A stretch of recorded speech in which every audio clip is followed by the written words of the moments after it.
ബാക്കിലേക്ക് വരുമ്പോ എന്തൊക്കെയാ ചെയ്തിട്ടുള്ളത്? ബാക്കിലേക്ക് അത് ഗ്ലാസ് വെച്ചിട്ടുണ്ട്. അത് മാരുതി 800-ന്റെ ഡിക്കി അങ്ങനെ എടുത്തിട്ട് അത് ചെയ്തു. അടിപൊളി, സൂപ്പർ. അതുപോലെ അതിന്റെ ലോക്ക് സിസ്റ്റം എല്ലാം മാരുതി 800-ന്റെ തന്നെയാണ്.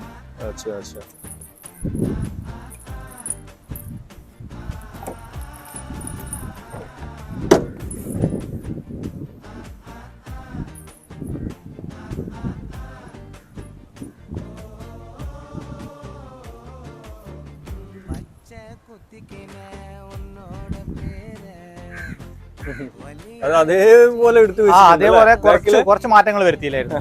അതുകൊണ്ട് കുറച്ച് മാറ്റങ്ങൾ ഇതിന് ഡോർ സിസ്റ്റം കാര്യങ്ങളെല്ലാം അതേ സംഭവം ഇതിലേക്ക് കേറ്റിയിട്ടുണ്ട് അല്ലെ? മൊത്തം ഡിക്കി എടുത്തിട്ട് കുറച്ച് എക്സ്ട്രാ മാറ്റങ്ങളൊക്കെ വരുത്തി. ഓക്കെ. ആ പുറകിലത്തെ ആ ഒരു ഡിക്കി മൊത്തമായിട്ട് ഇതിലേക്ക് കയറ്റി. അപ്പം അതാണ് നിങ്ങളിപ്പോ കണ്ടോണ്ടിരിക്കുന്നത്. പിന്നെ ഈ ഒരു ലൈറ്റ് സ്കോർപിയോ